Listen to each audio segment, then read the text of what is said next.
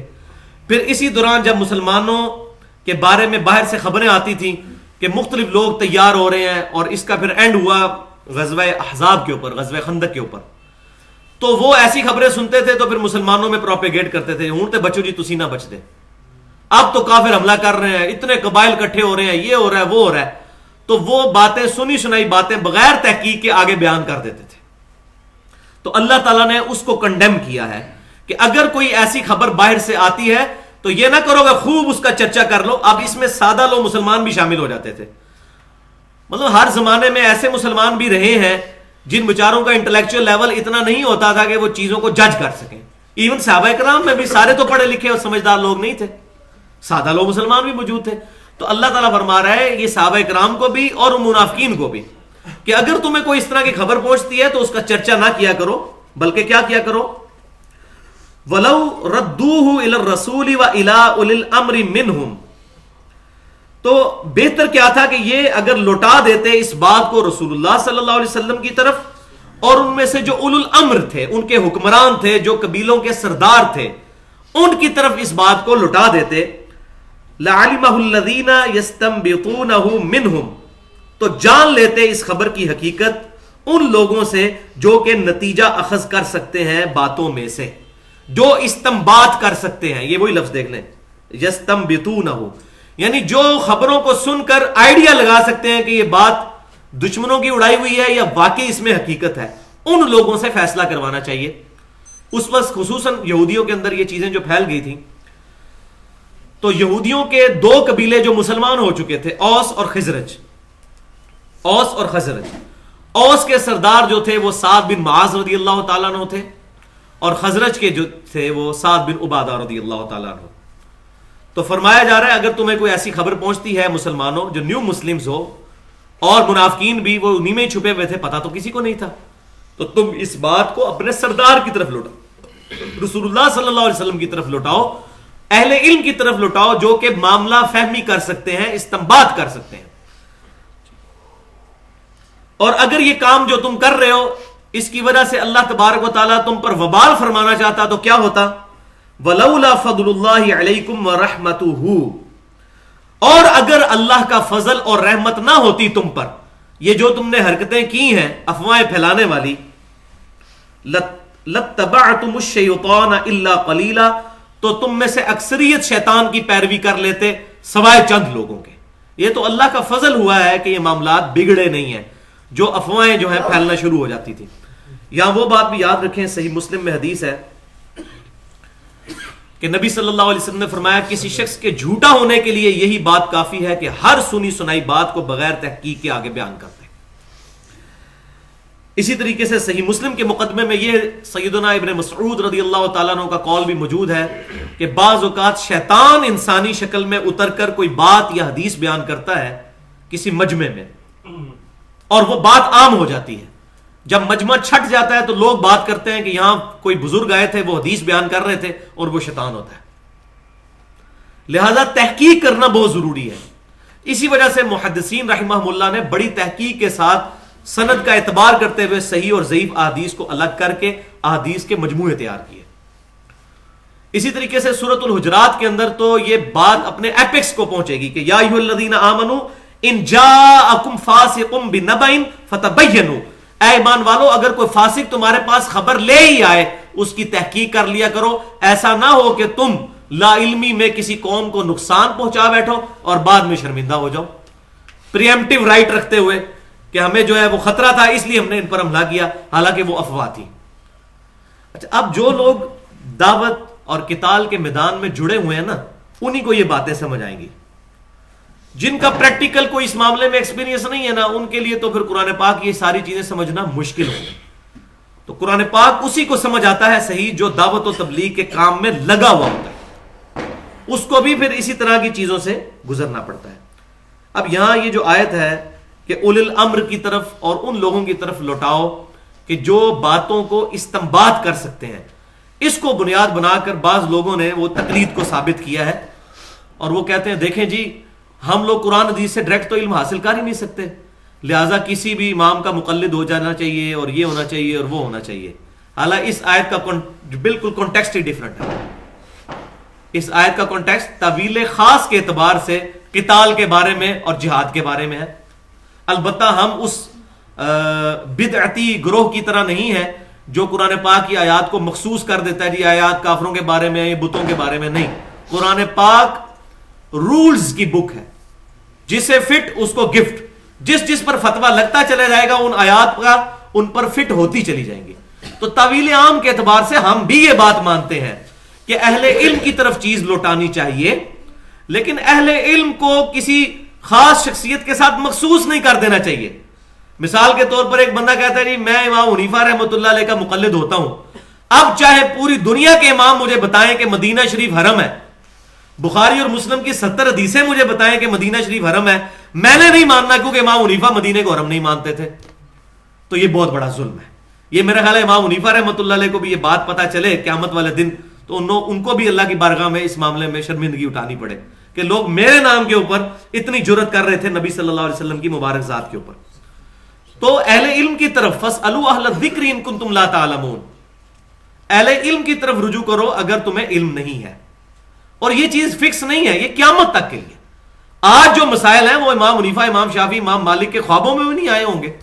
Video کیمرے کا مسئلہ، انتقال خون کا مسئلہ، کتبین پہ نماز کا مسئلہ، ریل گاڑی میں نماز، جہاز میں نماز کا مسئلہ، اعضاء کی پیوند کاری کا مسئلہ، ہزاروں مسائل اس دور کے ہیں جو اس وقت نہیں تھے.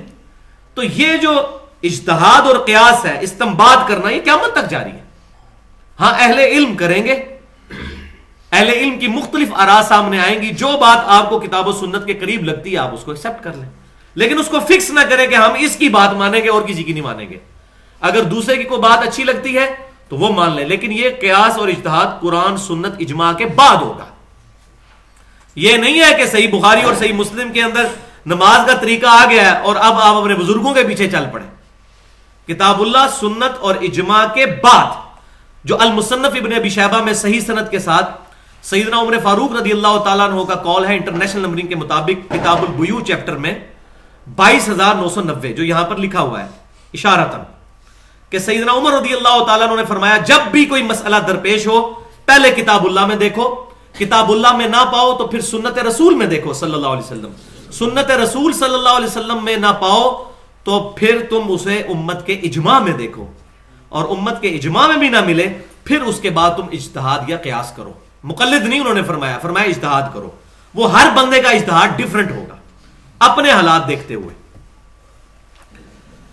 تو استنباط کرنا یہ کتاب و سنت کی تعلیمات کے عین مطابق ہے. اسی لیے امام بخاری رحمۃ اللہ علیہ نے صحیح بخاری کے اندر کتاب العلم چیپٹر میں ایک پورا باب باندھا ہے کہ اللہ تعالیٰ جس کے ساتھ بھلائی کا ارادہ فرماتا ہے اس کو دین کی فقہ عطا فرما دیتا ہے. ہم فقہ کو مانتے ہیں, فقہ کہتے ہیں انگلش میں ٹرو انڈرسٹینڈنگ, اردو میں صحیح سمجھ بوجھ. فقہ کو مانتے ہیں لیکن کسی خاص بندے کی فقہ کو نہیں, جس کی بھی فقہ کتاب و سنت اجماع سے میچ کرے گی اور مخالفت میں نہیں ہوگی, ان سے استفادہ کریں گے. تو فقہ اسلام کا مین رکن ہے, فقہ کو ہم مانتے ہیں. تو اللہ تعالیٰ جس کے ساتھ بھلائی کا ارادہ فرماتا ہے اس کو دین کی فقہ عطا فرما دیتا ہے. یہ صحیح بخاری کی حدیث ہے, اور اس کے ساتھ الفاظ ہیں کہ آپ صلی اللہ علیہ وسلم نے فرمایا اللہ تعالیٰ عطا فرماتا ہے اور میں تقسیم کرتا ہوں. اور ہمارے یہاں ایک گروہ نے یہ اگلا ٹوٹا اس کا اٹھا لیا کہ اللہ تعالیٰ عطا کرتا ہے میں تقسیم کرتا ہوں, اور پھر انہوں نے اپنے فارمولے لگا کے اس پہ کہا کہ دیکھو جی رزق جو ہے وہ اللہ دیتا ہے لیکن مانگیں گے ہم نبی صلی اللہ علیہ وسلم سے. نبی صلی اللہ علیہ وسلم خود فرما رہے ہیں کہ اللہ دیتا ہے اور میں تقسیم کرتا ہوں. اور پوری حدیث اس طرح ہے کہ اللہ تعالیٰ جس کے ساتھ بھلائی کا ارادہ فرماتا ہے اس کو دین کی سمجھ عطا فرما دیتا ہے. میں تو صرف تقسیم کرنے والا ہوں, عطا فرمانے والا اللہ ہے. یعنی یہ دین اللہ کی طرف سے نازل ہوا ہے, میں تمہیں صرف سمجھا سکتا ہوں, تم میں تقسیم کر سکتا ہوں, باقی بات سمجھ آنا نہ آنا یہ اللہ کی توفیق سے ہے. یہ بات تھی, اس کو کہاں سے کہاں بنا دیا. احمد صاحب بریلوی صاحب نے وہ جناب شعر بھی اس پہ لکھ دیا, رب ہے معطی یہ ہے قاسم, رزق اس کا ہے کھلاتے یہ ہے. رزق کا تو ذکر ہی بیچ میں کہیں نہیں ہے. دین تو ہم اللہ رسول سے سیکھیں گے. دین کے معاملے میں معطی اللہ بھی ہے اور قاسم نبی صلی اللہ علیہ وسلم بھی ہیں, عطا فرمانے والے نبی صلی اللہ علیہ وسلم کے صحابہ بھی ہیں, تابعین بھی ہیں, تبع تابعین بھی ہیں, تمام محدثین قاسم ہیں. قیامت تک جو جو لوگ کتاب و سنت اجماع کی بات امت کو بتائیں گے سارے ہی قاسم ہیں. اوریجن نبی صلی اللہ علیہ وسلم کی مبارک ذات. یہ بات ہی کچھ اور تھی. آدھی حدیث تو یہ وہ جو کہتے ہیں نا جی وہ بھی بخاری جو حدیث پڑھتے ہیں نا, وہ پائی خود بھی کھول کے بخاری پڑھو کہ حدیث پوری لکھی کیا ہوئی ہے.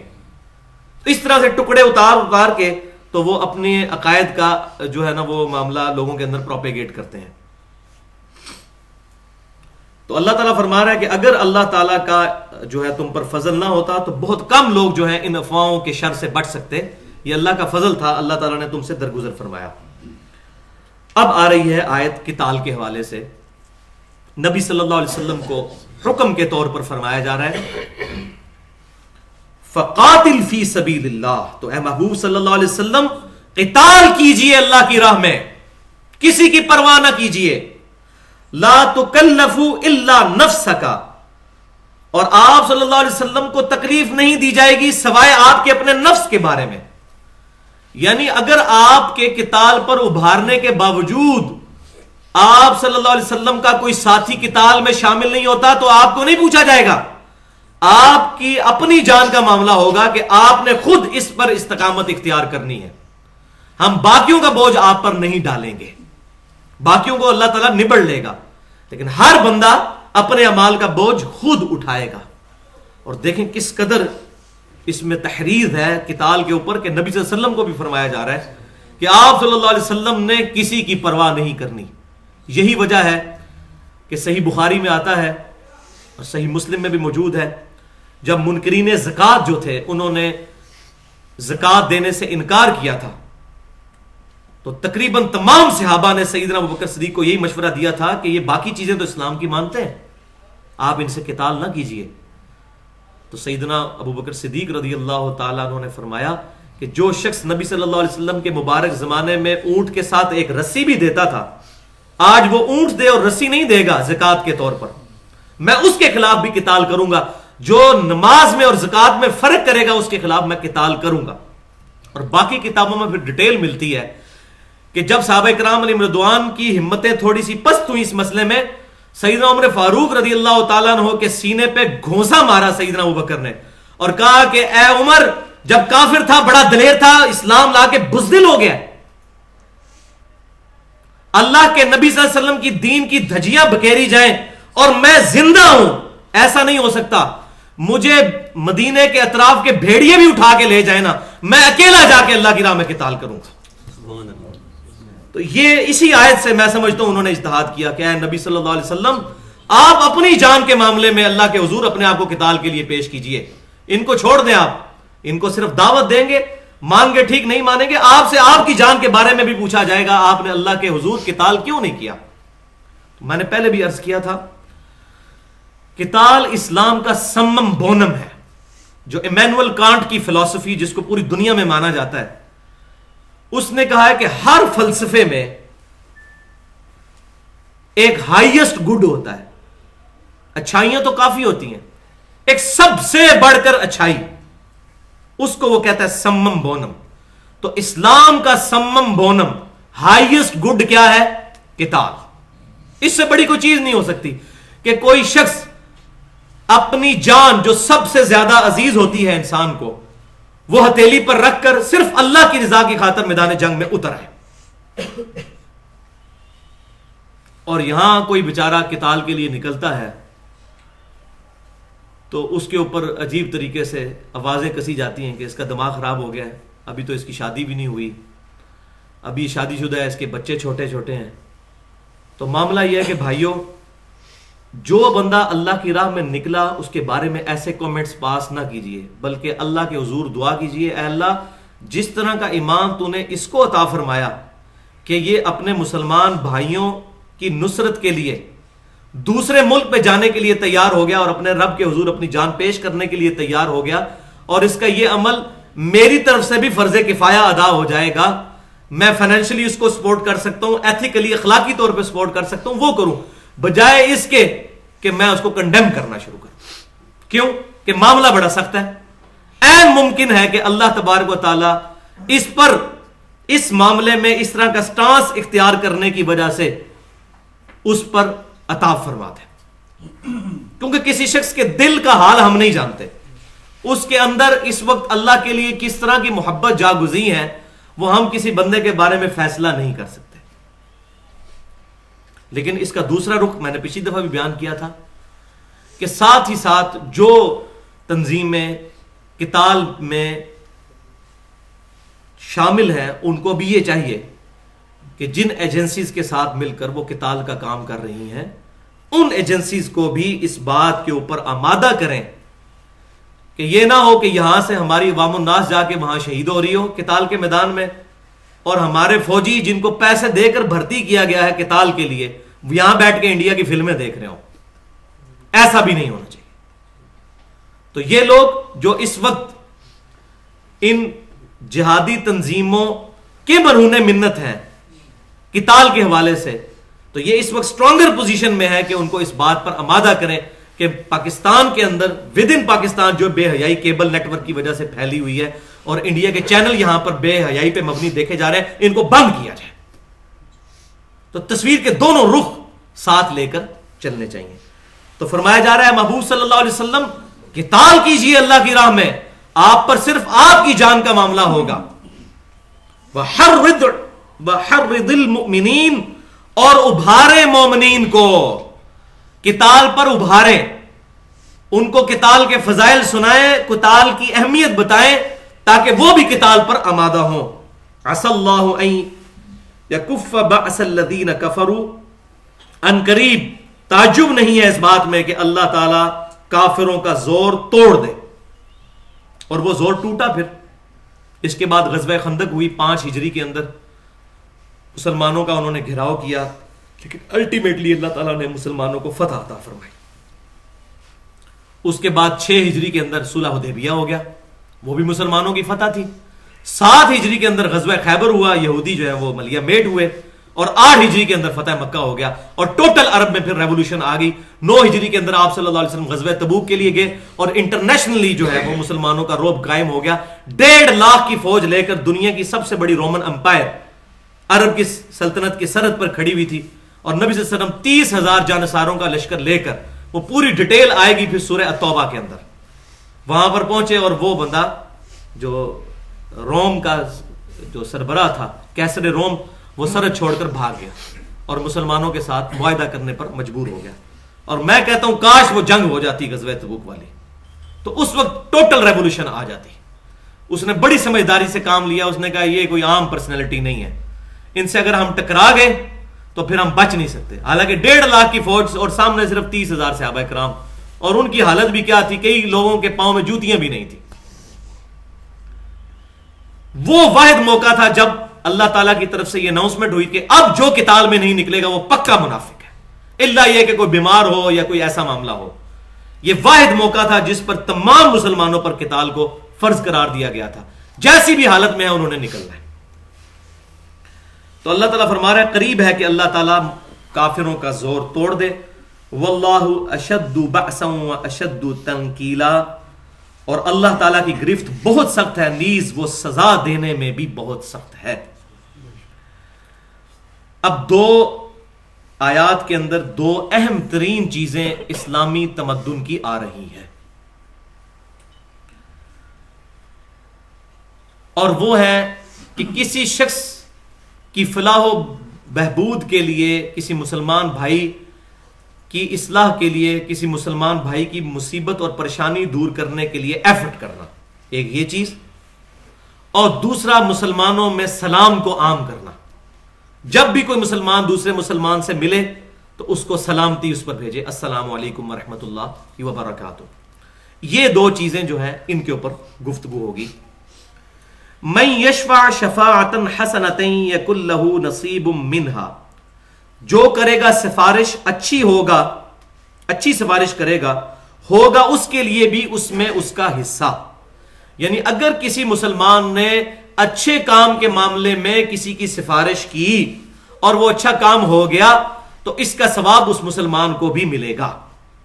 اور دوسرا سائملٹینیس کنٹراسٹ کیا ہے؟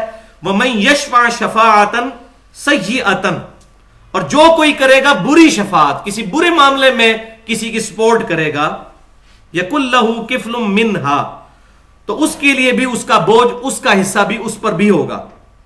وَكَانَ اللَّهُ عَلَى كُلِّ شَيْءٍ مُقِيتًا، اور اللہ تعالیٰ ہر چیز پر قدرت فرمانے والا ہے. ہر چیز اللہ کے قبضہ قدرت میں ہے. جس نے اچھے کاموں میں ساتھ دیا، کسی کی سفارش کی، اس کو ثواب ملے گا، اور جس نے برے کام میں کی اس کا وبال بھی اس پر ہوگا. جیسے سورۃ المائدہ میں آتا ہے وَتَعَاوَنُوا عَلَى الْبِرِّ وَالتَّقْوَى وَلَا تَعَاوَنُوا عَلَى الْإِثْمِ وَالْعُدْوَانِ، نیکی اور پرہیزگاری کے کاموں میں ایک دوسرے کی مدد کرو اور برائی کے کاموں میں ایک دوسرے کی مدد نہ کرو. اب یہاں پر ایک اہم ترین گفتگو میں کرنا ضروری سمجھتا ہوں، کیونکہ یہاں دو چیزیں استعمال ہوئی ہیں، شفاعتن حسنتن اور شفاعتن سیئتن. اب ہماری بدقسمتی ہے کہ ہمارے ملک میں انہی چیزوں کو بنیاد بنا کے لوگ کہتے ہیں بدعتن حسنتن اور بدعتن سیئتن. تو وہ کہتے ہیں قرآن سے ہی ہم نکال رہے ہیں، احادیث سے ہی نکال رہے ہیں. تو اس پہ میں تھوڑی سی گفتگو اس کانٹیکسٹ میں کرنا ضروری سمجھتا ہوں. لیکن یہاں یہ بات اس حوالے سے ضرور سمجھ لیجئے کہ کسی کے جائز کام کے لیے سفارش کرنا یہ ثواب کا کام ہے. سفارش کوئی بری چیز نہیں ہے، رشوت تو ہے ہی بری چیز. سفارش اچھی چیز ہے. اگر آپ کو یہ یقین ہو کہ آپ کا کوئی پڑوسی یا رشتہ دار کسی جھوٹے مقدمے میں پولیس والوں نے گرفتار کر لیا ہے اور آپ کی اتنی سے ہے یا آپ کی اتنی عزت ہے کہ آپ کے جانے سے اس کا مسئلہ حل ہو سکتا ہے، تو آپ لازمی اس کی مدد کریں گے، اس کی سفارش کریں، اور وہ چھوٹے گا، آپ کو دعائیں دے گا، اللہ کے حضور بھی آپ کا ثواب لکھا جائے گا. اور اسی طریقے سے اگر کسی شخص نے کسی جو ہے وہ معصوم شخص کے اوپر، جس نے کوئی گناہ نہیں کیا تھا، کوئی غلطی نہیں، کوئی جرم نہیں کیا تھا، اس کے خلاف کسی نے جھوٹا مقدمہ بنایا اور آپ نے اس کا ساتھ دیا، تو اس کا وبال آپ پر ہوگا. یہ دونوں چیزیں پیرلل میں ہیں. تو یہ بات یاد رکھیں، یہ اچھی شفاعت اور بری شفاعت بالکل ٹھیک ہے، جو چیز ثابت ہے وہ ہم مانتے ہیں. یہاں پر ہی اسی کانٹیکسٹ میں ایک حدیث صحیح مسلم کی بڑی مشہور ہے، وہ بیان کرنا ضروری سمجھتا ہوں. یہاں پر صحیح مسلم کے اندر ایک حدیث ہے کتاب العلم چیپٹر میں، کہ نبی صلی اللہ علیہ وسلم نے ایک خطبہ دیا، اور اس خطبے کا کانٹیکسٹ یہ تھا کہ آپ صلی اللہ علیہ وسلم کے پاس کچھ نیو مسلمان ہو کر آئے، بڑے غریب تھے، ان کے جسم پر کپڑے بھی پورے نہیں تھے اور بھوک کی وجہ سے ان کے چہرے لٹکے ہوئے تھے. آپ صلی اللہ علیہ وسلم حریص علیکم بالمؤمنین رؤوف الرحیم، مومنین کی جانوں پر ان کی جانوں سے بڑھ کر جو ہے وہ رحم فرمانے والے. آپ صلی اللہ علیہ وسلم سے ان کی حالت نہیں دیکھی گئی. آپ صلی اللہ علیہ وسلم نے مسجد میں جا کر ایک خطبہ دیا جس میں آپ صلی اللہ علیہ وسلم نے مسلمانوں کو ابھارا کہ اللہ کی راہ میں صدقہ اور خیرات کریں. لیکن اس خطبے کو سن کر کوئی پازیٹیو رسپانس صحابہ کی طرف سے فوراً نہیں آیا. جب ایک صحابی نے یہ صورتحال دیکھی تو وہ فوراً اٹھ کر گھر گئے اور چاندی کی اشرفیاں اٹھا کر تھیلی لا کر مسجد نبوی شریف کے صحن میں لا کے رکھ دی. جب انہوں نے یہ کام کیا تو باقی صحابہ نے ان کو دیکھ کر ان کی بھی ہمت بندی کہ یار یہ بندہ اپنا مال اٹھا کے لے آیا. تو کوئی گیا, اس نے گھر سے کھجوریں اٹھا کے لے آیا, کوئی کپڑے اٹھا کے لے آیا, تو مسجد نبوی میں ایک بہت بڑا ڈھیر لگ گیا. آپ صلی اللہ علیہ وسلم بڑے خوش ہوئے. آپ صلی اللہ علیہ وسلم نے اس موقع پر فرمایا کہ جس نے اسلام میں سنتن حسنتن اچھی سنت کو جاری کیا تو جو شخص اس سنت پر عمل کرے گا اس کو اس کا ثواب ملے گا, جبکہ عمل کرنے والے کے اپنے ثواب میں کمی نہیں ہوگی. قیامت تک جتنے لوگ عمل کریں گے ان کو اپنا ثواب تو ملے گا, لیکن جس نے یہ کام شروع کیا تھا اس کو ثواب ملے گا ان سب کا. اور پھر آپ صلی اللہ علیہ وسلم نے ساتھ ہی فرمایا جس نے سنتن سیئتن جاری کی, بری اس کسی سنت کو جاری کیا. یہ بدعت حسنہ یا بدعت سیئہ کا لفظ نہیں, سنت کا لفظ, طریقے کا, تو اس کا وبال اس پر ہوگا, اور قیامت تک جتنے لوگ اس پر عمل کریں گے ان کا وبال بھی اس پر ہوگا, جبکہ ان کام کرنے والوں کے وبال میں بھی کوئی کمی نہیں ہوگی. یہ آدھی حدیث وہ بیان کرتے ہیں اینڈ سے کہ جس نے اسلام میں اچھا طریقہ نکالا اس کو ثواب ملے گا, اور جس نے اسلام میں برا طریقہ نکالا کہتے ہیں بدعت. پہلی بات ہے اس حدیث میں بدعت کا لفظ ہی کہیں استعمال نہیں ہوا, سنت کا لفظ استعمال ہوا ہے, اچھے طریقے کا. تو بھائی اس کو تو ہم بالکل جائز سمجھتے ہیں, اسلام کا حصہ سمجھتے ہیں. مثال کے طور پر پہلے قرآن پاک جو ہے ہاتھ سے لکھا جاتا تھا, اس کے بعد پرنٹنگ پریس آئے, ٹریسنگ پیپر کے اوپر لوگوں نے لکھا, اس کی جو ہے فلمیں بننی شروع ہوئی. لہذا جس نے بھی یہ کام کیا, مثلا یہ جو قرآن پاک چھپ رہا ہے سعودی عرب سے, ایران سے بھی یہی چھپ رہا ہے, یہ طلحہ یاسین ایک شام کا رہنے والا بندہ ہے, اس کے ہاتھ کی لکھی ہوئی لکھائی ہے, تو یہ جب تک پڑھا جاتا رہے گا اس کو ثواب ملے گا. اسی طریقے سے جس بندے نے پہلی دفعہ سی ڈی کے اوپر قرآن پاک کو کاپی کیا یا اس کا پی ڈی ایف بنایا, تو یہ ایک اچھا طریقہ اس نے اڈاپٹ کیا. قرآن تو نہیں بدلا نا, اسی قرآن کو اس فارم میں لے آیا, تو یہ ہے اچھا طریقہ. یہ بدعت نہیں ہے. بدعت ہوگی جو دین کو بدلا جائے گا. دین میں وہ چیز موجود ہی نہیں تھی, دین میں ایک قرآن پاک میں آیت موجود ہی نہیں ہے اور وہ آپ قرآن پاک میں ڈالنے کی کوشش کریں گے, یہ بدعت ہوگی. فجر کے 2 فرض ہیں آپ 3 پڑھیں گے, یہ بدعت ہوگی. یہ چیزیں بدعت نہیں ہیں. اور اس میں پھر حوالہ دیا جاتا ہے وہ تراویح کی جماعت کا کہ سیدنا عمر فاروق رضی اللہ تعالیٰ عنہ نے, صحیح بخاری میں آتا ہے, جب تراویح کی جماعت شروع کروائی تو انہوں نے فرمایا نعم البدعۃ ھذہ. وہاں بھی بدعت حسنہ کا لفظ نہیں ہے, نعم البدعۃ ھذہ, یہ کتنی اچھی بدعت ہے جو ابھی شروع ہوئی. یہاں بدعت کا مطلب لغت کے معنوں میں ہے. عربی میں بدعت کہتے ہیں نئے کام کو, نئے کام کو. جو سنت مٹ چکی ہو اس کو نئے سرے سے زندہ کرنے والا بھی, اس پر سیدنا عمر فاروق رضی اللہ تعالیٰ عنہ کی سنت کے مطابق اگر کوئی بدعت حسنہ کا لفظ بول لیتا ہے تو یہ جائز ہے. مثال کے طور پر پگڑی پہننے کی سنت کہیں پر ختم ہو چکی ہے اور آپ پگڑی پہنتے ہیں, صحیح بخاری اور مسلم کے اندر موجود ہے, نبی صلی اللہ علیہ وسلم نے فتح مکہ کے موقع پر کالی پگڑی پہنی ہوئی تھی. المستدرک للحاکم میں صحیح سند کے ساتھ ہے, نبی صلی اللہ علیہ وسلم نے سیدنا سعد بن نبی وقاص کو اپنے مبارک ہاتھوں سے سفید رنگ کی پگڑی باندھی, پھر آپ صلی اللہ علیہ وسلم نے یہ چپے کے برابر شملہ چھوڑا اور آپ صلی اللہ علیہ وسلم نے فرمایا کہ یوں پگڑی باندھا کرو, خوبصورت لگتی ہے. تو اب پگڑی کی سنت کہیں ختم ہو چکی ہے اور آپ اس سنت کو زندہ کرتے ہیں, تو آپ اس پر بول سکتے ہیں نعم البدعۃ ھذہ, یہ کتنا اچھا نیا کام ہے جو شروع ہوا. نیا کام ان معنوں میں کہ یہ ختم ہو چکا تھا, اس کو نئے سرے سے زندہ کیا. ان معنوں میں نہیں کہ وہ کام ہے نہیں تھا. نبی صلی اللہ علیہ وسلم نے 3 دن تراویح تو جماعت سے پڑھی ہے نا, تو تراویح کو جماعت سے پڑھنا کوئی نیا کام تو نہیں تھا اس اعتبار سے, لیکن اس اعتبار سے نیا تھا کہ آپ صلی اللہ علیہ وسلم کی خواہش تھی کہ تراویح کی جماعت پورا مہینہ پڑھی جائے, لیکن آپ کو خدشہ تھا جو بخاری اور مسلم میں ملتا ہے کہ امت میں فرض نہ ہو جائے. تو سیدنا عمر فاروق رضی اللہ تعالیٰ عنہ نے ڈیسیژن لیا کہ آپ صلی اللہ علیہ وسلم اب دنیا سے تشریف لے جا چکے, اب وہی تو نازل نہیں ہوگی. آپ صلی اللہ علیہ وسلم کی شفا, آپ صلی اللہ علیہ وسلم کی خواہش کو پورا کیا کہ آپ صلی اللہ علیہ وسلم نے 3 دن خود پڑھی, اب ہم پورا مہینہ پڑھتے ہیں. تو وہ 3 دن پڑھنا اصل تو موجود تھی, اس کی بدعت نہیں تھی. ہاں پورا مہینہ پڑھنے کی سنت کوئی نہیں تھی. تو سیدنا عمر فاروق رضی اللہ تعالیٰ عنہ نے فرمایا کہ یہ جو سنت موقوف ہو چکی تھی, کیونکہ بخاری اور مسلم میں موجود ہے کہ سیدنا ابوبکر صدیق رضی اللہ تعالیٰ عنہ کے زمانے میں لوگ ٹولیوں کی شکل میں اپنی اپنی تراویح پڑھ کے چلے جاتے تھے، کسی ایک امام کے پیچھے نہیں پڑھتے تھے. پھر سیدنا عمر نے ایک امام کو مخصوص کیا، سیدنا تمیم داری رضی اللہ تعالیٰ عنہ کی ڈیوٹی لگائی اور ابی ابن کعب رضی اللہ تعالیٰ عنہ کی کہ لوگوں کو 11 رکعتیں پڑھائیں. الموطا امام مالک میں یہ موجود ہے صحیح سند کے ساتھ. تو پھر فرمایا کہ نعم البدعۃ ھذہ، یہ کتنا اچھا نیا کام ہے جو میں نے شروع کیا. اور اس پر صحابہ کرام نے کسی نے فتویٰ بازی نہیں کی، صحابہ کا اجماع ہو گیا. صحابہ کا اجماع کیا، پوری امت کا اجماع ہو گیا. الحمدللہ آج بھی کوئی شخص جو تراویح جماعت سے نہ پڑھے اس پر کوئی شخص فتویٰ نہیں لگاتا. ہم کہتے ہیں تراویح کوئی پڑھتا ہے جماعت کے ساتھ ثواب ہے، نہیں پڑھتا اس پر کوئی گناہ نہیں ہے، گھر پڑھ لے اپنی، اور نفلی عبادت ہے، ہم اس کو واجب کے درجے میں نہیں سمجھتے. یہی تو اجماع کی خوبصورتی ہوتی ہے. ہاں یہ اجتہاد اور قیاس کے اندر ہی ہوتا ہے کہ دوسرے مسلمانوں پہ فتویٰ بازی والا سلسلہ بھی شروع ہو جاتا ہے.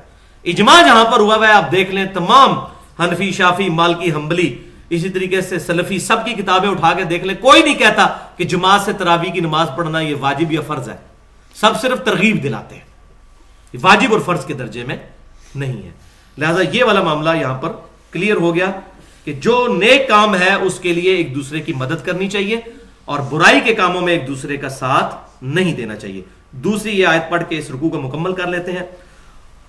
وَإِذَا حُيِّيتُمْ بِتَحِيَّةٍ فَحَيُّوا بِأَحْسَنَ مِنْهَا أَوْ رُدُّوهَا، اور جب تمہیں سلام دیا جائے، تمہیں کسی لفظ سے دعا دی جائے تو تم بھی اسی طرح سلام کا جواب دو یا اس سے بہتر جواب دو. یعنی کوئی کہتا ہے السلام علیکم تو آپ کہیں السلام علیکم ورحمۃ اللہ. وہ آگے حدیث میں بيان کرتا ہوں. ان اللہ کان علی کل شیء حسیبا، بے شک اللہ تعالی ہر چیز کا حساب لینے والا ہے. اللہ لا الہ الا ہو، اللہ ہی ہے کہ اس کے سوا کوئی اور معبود نہیں. لیجمعنکم الی یوم القیامہ، وہ ضرور تمہیں جمع فرمائے گا قیامت والے دن. لا ریب فیہ، جس میں کوئی شک نہیں. ومن اصدق من اللہ حدیثا، اور اللہ تعالیٰ سے بڑھ کر اپنی بات میں سچا کون ہو سکتا ہے. اللہ ضرور جمع فرمائے گا. اب قرآن پاک آپ بند کر دیجئے، اس کانٹیکسٹ میں کچھ احادیث بیان کر کے ہم درس مکمل کرتے ہیں. ابھی ہمارے 3-4 منٹ ہیں تو میں اس کو بیان کر دوں احادیث کو. تو 2 چیزیں یہاں پر اسلامی تمدن کے حوالے سے آئی تھیں. ایک تو نیکی کے کاموں میں سفارش کرو، برائی کے کاموں میں نہ کرو، ایک چیز. اور دوسرا مسلمانوں سے جب ملاپ ہو تو ان کو اچھے الفاظ میں سلام کہو اور سلام کا جواب اس سے بہتر دینے کی کوشش کرو. ان دونوں چیزوں کو آپ صلی اللہ علیہ وسلم نے کنکلوڈ فرمایا ہے ایک حدیث میں. صحیح بخاری اور مسلم کی متفق علیہ حدیث ہے کہ مسلمان کے مسلمان پہ 5 حقوق ہیں. کتنے حقوق ہیں؟ 5. صحیح مسلم میں ہے 6 حقوق، لیکن میں پہلے 5 والی حدیث بیان کرتا ہوں. 6واں حق جو ہے وہ صحیح مسلم میں ہے. 5 حقوق کیا ہے؟ پہلا حق یہ ہے کہ مسلمان کو سلام کرے گا. دوسرا حق کہ مسلمان کی چھینک کا جواب دے گا، یعنی الحمدللہ اس نے کہا تو جواب میں کہے گا یرحمک اللہ، اللہ تجھ پر رحم فرمائے. تیسرا، مسلمان جب دعوت کرے گا اس کی اپنے مسلمان بھائی کی تو وہ اپنے مسلمان بھائی کی دعوت کو قبول کرے گا. چوتھا حق یہ ہے کہ جب مسلمان بھائی بیمار ہو جائے اس کی عیادت کو جائے گا. اور 5واں حق یہ ہے کہ جب وہ مر جائے تو اس کا جنازہ پڑے گا. یہ 5 حق ہیں جو متفق علیہ حدیث ہے صحیح بخاری اور مسلم کی. مسلم کی ایک اور روایت میں ایک 6واں حق بھی ہے، اور وہ یہ ہے کہ جب کوئی مسلمان بھائی تم سے خیر کی طلب کے لیے حاضر ہو تو تم اس کی خیر خواہی کرو. اور وہ اس آیت میں بھی گزر چکا کہ مسلمان کی کہیں سفارش کرنی پڑتی ہے، کہیں پشت پناہی کرنی پڑتی ہے تو تم کرو. اسی کانٹیکسٹ میں 7 حدیثیں ہیں جو میں جلدی سے 2-3 منٹ کے اندر بیان کر دیتا ہوں تاکہ یہ بات کنکلوڈ ہو جائے. اگلی دفعہ پھر انشاءاللہ تعالی ہجرت کے اوپر گفتگو ہوگی. پہلی حدیث جو ہے وہ صحیح مسلم کے اندر موجود ہے. ایک حدیث تو میں بیان کر چکا بخاری مسلم کی. حدیث نمبر 2، نبی صلی اللہ علیہ وسلم نے فرمایا تم میں سے کوئی شخص اس وقت تک جنت میں نہیں جا سکتا جب تک کہ وہ مؤمن نہ ہو. اور مؤمن ہونے کے لیے، مؤمن ایمان والا بننے کے لیے میں تمہیں ایک نسخہ بتاتا ہوں کہ ایک مسلمان دوسرے مسلمان سے محبت کرے. اور محبت کس طرح ہوگی کہ آپ صلی اللہ علیہ وسلم نے فرمایا کہ آپس میں سلام کو عام کرو، تمہاری محبت بڑھے گی. جب بھی کوئی مسلمان ملے اس کو السلام علیکم، آپ پر اللہ کی سلامتی ہو. تیسری حدیث نبی صلی اللہ علیہ وسلم نے فرمایا جب کوئی اہل کتاب تمہیں سلام کرے تو اس کو کہو وعلیکم، وہ کہے السلام علیکم، آپ کہیں وعلیکم، یعنی تم پر بھی ہو. اگر وہ سلام بھیج رہا ہوگا تو اس پہ سلام ہو جائے گا، اور اگر اس نے چھیڑخانی کے لیے کوئی کام کیا، جیسا کہ اگلی حدیث جو حدیث نمبر 4 ہے کہ بخاری اور مسلم کی متفق علیہ حدیث ہے، کچھ یہودی حضور صلی اللہ علیہ وسلم کے پاس آئے، انہوں نے نبی صلی اللہ علیہ وسلم کو کہا السلام علیکم معاذ اللہ، تم پر موت ہو. تو سیدہ عائشہ پردے میں سن رہی تھی، ان کو غصہ آیا، انہوں نے کہا تم پر موت ہو، تم پر اللہ کی لعنت ہو. تو نبی صلی اللہ علیہ وسلم نے حضرت عائشہ کو ڈانٹا اور فرمایا کہ اللہ تعالیٰ نرمی کو پسند کرتا ہے، اس طرح کا ایٹیچیوڈ آپ نہ کریں.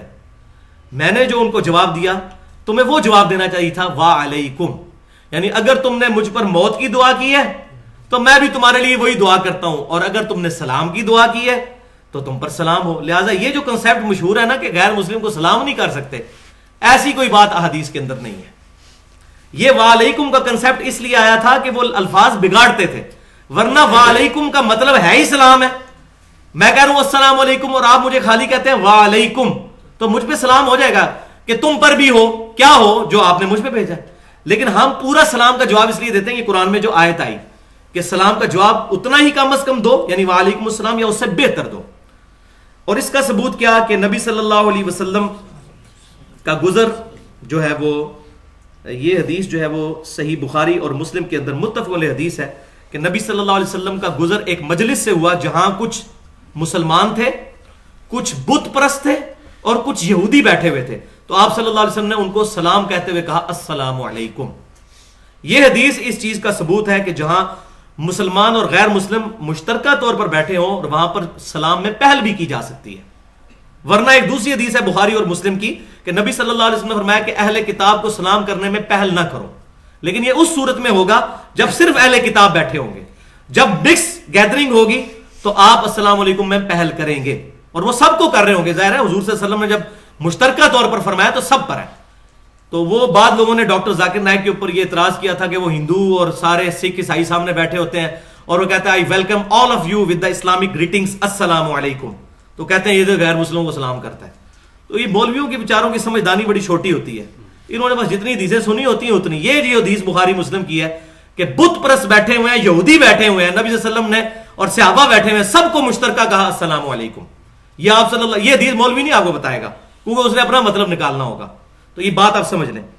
اچھا، چھٹی حدیث اس کانٹیکسٹ میں وہ جامعہ ترمذی اور سنن ابی داؤد کے اندر ہے کہ نبی صلی اللہ علیہ وسلم بیٹھے ہوئے تھے، ایک صحابی آئے، انہوں نے کہا السلام علیکم، تو آپ صلی اللہ علیہ وسلم نے فرمایا 10 نیکیاں لکھی گئی. تھوڑی دیر بعد ایک اور آئے، انہوں نے کہا السلام علیکم ورحمۃ اللہ، ایک لفظ ایڈ کیا. آپ صلی اللہ علیہ وسلم نے فرمایا 20 نیکیاں لکھی گئی. پھر ایک تیسرے صحابی آئے، انہوں نے کہا السلام علیکم ورحمۃ اللہ وبرکاتہ، تو آپ صلی اللہ علیہ وسلم نے فرمایا 30 نیکیاں لکھی گئی. یہ صحیح حدیث ہے. اور آخری صحیح حدیث الموطا امام مالک میں وجد امیز حدیث ہے. یقین کریں میرا دل خوش ہو گیا یہ حدیث پڑھ کے. سنی تو تھی لیکن مجھے یہ نہیں تھا پتا یہ صحیح سند کے ساتھ ہے. الموطا امام مالک میں صحیح سند کے ساتھ ہے کہ طفیل رحمۃ اللہ علیہ کہتے ہیں کہ عبداللہ بن عمر رضی اللہ تعالیٰ عنہ مجھے کہنے لگے کہ آؤ بازار میں چلتے ہیں. تو انہوں نے کہا کہ اے ابن عمر رضی اللہ تعالیٰ عنہ، آپ بازار میں جاتے ہیں نہ تو آپ وہاں کوئی سودا خریدتے ہیں، نہ کسی بے کے اندر شامل ہوتے ہیں، اور وہاں لوگ بیٹھ کے جو گپے مار رہے ہوتے ہیں نہ ان کے اندر شامل ہوتے ہیں، آپ بس بازار کا راؤنڈ لگا کے واپس آ جاتے ہیں. تو آپ بازار میں کیوں جاتے ہیں؟ تو انہوں نے کہا کہ میں بازار میں اس لیے جاتا ہوں کہ پھر انہوں نے ان کو جو ہے وہ شغل لگاتے ہوئے فرمایا اے بڑے پیٹ والے، ان کا پیٹ بڑا ہوا تھا، اے بڑے پیٹ والے طفیل، میں اس لیے جاتا ہوں تاکہ وہاں جا کر لوگوں کو سلام کروں اور نیکیاں کماؤں. جو سلام میں پہل کرے گا نیکیاں. تو عبداللہ بن عمر رضی اللہ تعالیٰ عنہ بازاروں میں اسپیشل سلام کرنے کے لیے جاتے تھے. اور یہاں حالت یہ ہے کہ مسلمان کا سلام کرنے کے لیے تیار نہیں ہے، اور چکروں میں پڑ جاتے ہیں. یہ تو فلانا بدعتی ہے، فلانا مشرک ہے، فلانا گستاخ رسول ہے.